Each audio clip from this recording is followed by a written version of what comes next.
E eu simplesmente fiz.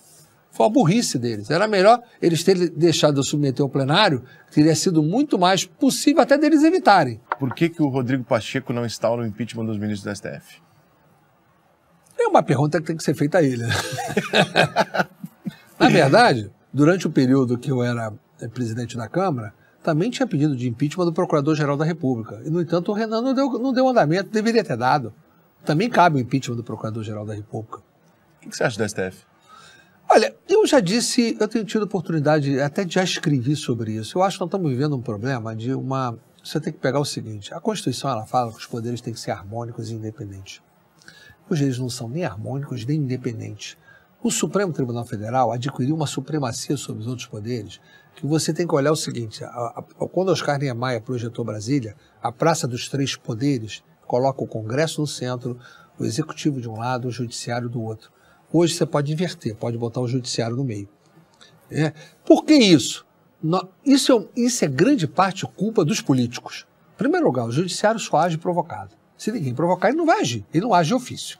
Então o que acontece? Você pega todo dia a oposição quer discutir aquilo que não há. CPI do MEC, eu vou para o Supremo. Se não der, eu vou para o Supremo. Todo mundo vai para o Supremo. E quando cai com alguém que tem uma posição diferente de outro, você vai simplesmente decisões absurdas, principalmente monocráticas. Então, além de você ter um problema dos políticos o provocarem e usarem o Supremo para resolver as pendências políticas, nós temos um poder monocrático dado para cada ministro, cada um é como se fosse uma ilha. Então, a primeira coisa que a gente tinha que fazer, eu estou defendendo uma nova Constituinte, para a gente redefinir os papéis.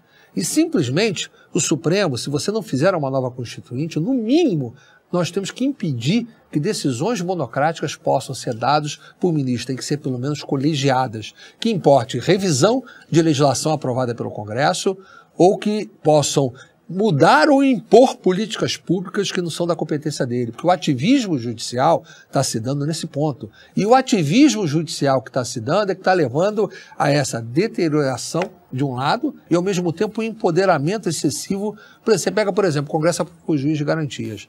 O Fux deu uma liminar para suspender e está aí há 3 anos e não traz a liminar para ser levado para o plenário do Supremo. Você acha que a gente está sendo mais governado pelo STF do que pelo Bolsonaro? Eu acho que a prática está nos levando a que o Supremo Tribunal Federal tem uma supremacia sobre os outros poderes. Não é só sobre o Bolsonaro, não, é sobre os poderes. Eu acho um absurdo o ministro do Supremo dizer o seguinte, o governo faz uma política pública e não pode fazer. Ou determinar que ele faça uma política pública, ele não foi eleito para isso. E mais de forma monocrática, nem é o colegiado que está dizendo. Eu acho que a situação é um pouco mais grave do que você decidir ou comentar ou contestar uma decisão única que possa ser dada que você não concorde com a decisão.